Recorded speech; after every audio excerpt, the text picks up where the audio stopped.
अस्सलाम वालेकुम my friends and my YouTube family. कैसे हैं आप लोग सब? उम्मीद करती हूँ खैरियत से होंगे और अल्हम्दुलिल्लाह मैं भी खैरियत से हूँ। और अपने रब का करोड़ों बार शुक्र अदा करती हूँ कि उसने एक और नई सुबह, एक और नए दिन से नवाजा है। तो इसी दुआ के साथ और अल्लाह ताला की शुक्रगुजारी के साथ आज के ब्लॉग का आगाज़ करते हैं। यहाँ पे फ़ातिमा तैयार हो रही हैं। सुबह अब इन्होंने स्लीपिंग सूट अपना उतार दिया है और अब माशाल्लाह से तैयार होके आ गई हैं। तो मैंने कहा आज मैं तुम्हारी चोटी बनाती हूँ बल वाली, क्योंकि हर वक्त पोनी बना के रखती हैं। तो मैंने कहा इस तरह तुम्हारे बाल ख़राब हो जाएंगे, रफ़ भी हो जाएंगे, थोड़ी ऑयलिंग भी किया करो। तो बस मैंने इसके आज अच्छे से बाल बना है और साथ में हस्बैंड का आ गया है ड्राइविंग लाइसेंस। बहुत बड़ी मेहनत के बाद काफ़ी जद्दोजहद के बाद आया ये, और अल्लाह का शुक्र है आ गया है। और यहाँ पे फ़ातिमा ने कुछ अपने ब्रेसलेट बनाए हैं। तो फ़ातिमा चाहती हैं कि मम्मा अपने ऑडियंस के साथ शेयर करें। तो मुझे कमेंट्स में ज़रूर बताइएगा आपको ये ब्रेसलेट कैसे लगे हैं। और मैं अपने घर की विंडो से ना इस बच्ची को देख रही थी। मैंने कहा देखें इसको कितना मोहब्बत है ना अपने घर से, कितनी मोहब्बत से लगन से ये अपने घर के दरवाज़ों तक की सफाई कर रही है, बाहर तक की सफाई कर रही है। तो सोचें घर के अंदर की कितनी अच्छी तरह सफाई करती होगी। तो मुझे ऐसी बच्चियाँ अच्छी लगती हैं जो अपने घर से मोहब्बत करती हैं, उसको सजाती हैं और संवारती हैं। आंटी कैसा हलवा आ गया है, शब बारात का स्पेशल हलवा। टेस्टी हलवा बनाती हैं बहुत। टेस्टी है यार, मज़ेदार। एक और हलवा आ चुका है, ये आई थिंक सूजी का है, सूजी का हलवा है। वो आज के दिन काफ़ी लोगों के घरों में हलवे बनते हैं, हमारे घर भी बना करते थे। और जब मेरी सास हयात थी जब वो भी बनाती थी, और मेरी अम्मी के घर भी बनता है। लेकिन मैं किसी ख़ास दिन का इंतज़ार नहीं करती किसी भी चीज़ के लिए। जब मेरा दिल चाहता है तो मैं बना लेती हूँ। दाल का हलवा मैं अक्सर बनाती रहती हूँ। सूजी का हलवा जो है बच्चों के लिए बनता ही रहता है दिन भर। तो ऐसे कोई ख़ास दिन का एहतमाम नहीं करते। बहरहाल मेरे ना नेबर्स में से काफ़ी सारे हलवे आ गए थे, तो हमने आज काफ़ी इंजॉय किया हलवों को। दाल के हलवे भी थे, अलग अलग किस्म के हलवे ज़्यादा आ रहे थे। और साथ में यहाँ पे तैयारी हो रही है हमारे यहाँ आलू के पराठों की, क्योंकि कल मैंने बनाई थी आलू फली की भुजिया। तो वो ज़रा ज़ैनब ने थोड़ा सा नखरे किए थे। वैसे तो अल्लाह का शुक्र है मेरे बच्चे किसी भी तरह से खाना खाने में, किसी चीज़ में नखरे नहीं करते। बस वो उसने थोड़ा कम खाया और बस यही कह के उठ गई कि शुक्र अल्हम्दुलिल्लाह। तो मुझे अच्छा नहीं लगा कि उसने कम खाया, पेट भर के नहीं खाया। तो मैंने कहा चलें उसका फ़ेवरेट आज बना लेती हूँ आलू के पराठे, जिसके लिए मैं कुटी मिर्चें, नमक, साबुत धनिया, ज़ीरा और थोड़ी सी अजवाइन भी डाल रही हूँ बॉयल आलू के अंदर।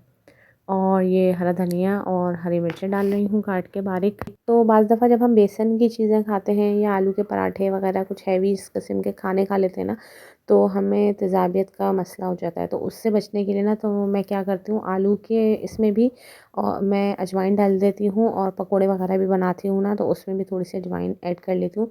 तो उससे अजवाइन ये कि फ़ायदेमंद होती है और उससे हमारा हाजमा काफ़ी बेहतर रहता है। बस अब ये पूरे आलू के भुर्ते को हमने अच्छी तरह से मैश कर लिया है और सारे मसाले इसमें मिला लिए हैं। और बस इसको हम जो नॉर्मल आटा होता है उसके अंदर डाल के और इसके आलू के पराठे बना लेंगे।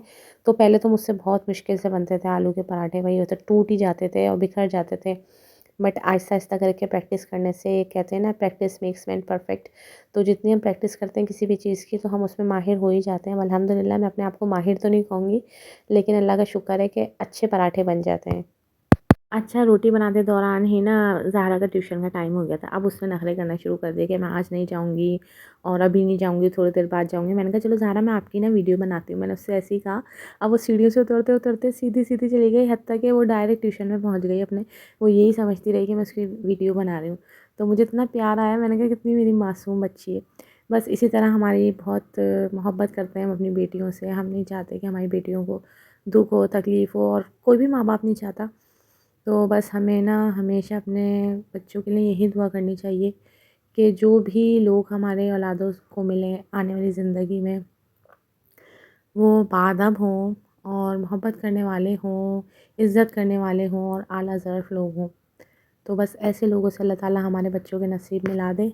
तो मेरी बच्चियाँ मुझसे अक्सर पूछती हैं कि मम्मा आपने कुकिंग कब स्टार्ट की थी? क्या आपने शादी से पहले ही सब चीज़ें सीख ली थी या शादी के बाद सीखी थी? तो मैं उनसे ये कहती हूँ क्योंकि शादी से पहले मुझे इतना ज़्यादा कुकिंग का शौक़ नहीं था। मुझे टीचिंग का बहुत शौक़ था, पढ़ाने का और ख़ुद पढ़ने का भी बहुत ज़्यादा शौक़ था। और हाँ, अगर मैं कभी पकाने के लिए घुसती भी थी ना तो बस मुझे हलवे बनाने का बहुत शौक़ होता था। तो स्वीट डिशेज़ हों, कस्टर्ड हों, खीर हो या कोई भी हलवा हो, तो ये चीज़ें मैं बहुत शौक़ से बनाती थी। असल मायनों में जो मैंने खाना पकाना सीखा है ना, तो वो मैंने शादी के बाद ही सीखा है। और भला हो मेरी फूप्पो का कि उन्होंने ही मुझे सिखाया जो कुछ भी है। हाँ, शौक़ था तो जल्दी सीख लिया, लेकिन अच्छा ही सीख लिया, अल्लाह का शुक्र है, जो भी बनाया अच्छी ही चीज़ बनाई है।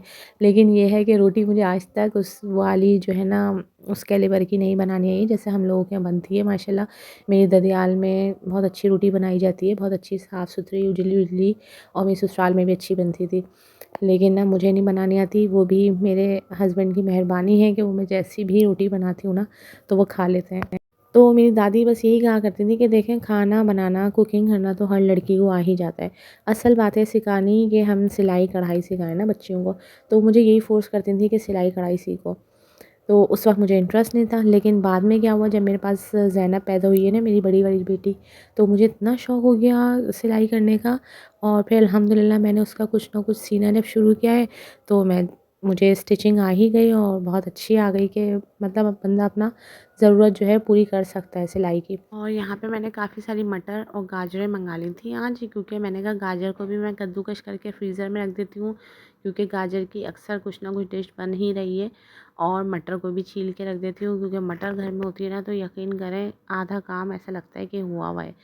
तो मटर छीलना तो काफ़ी मुश्किल लगता है, तो मैंने इस तरह से खोल के मटर को रख दिया था। फिर मैंने फ़ातिमा से कहा कि इसके बीज निकाल दो।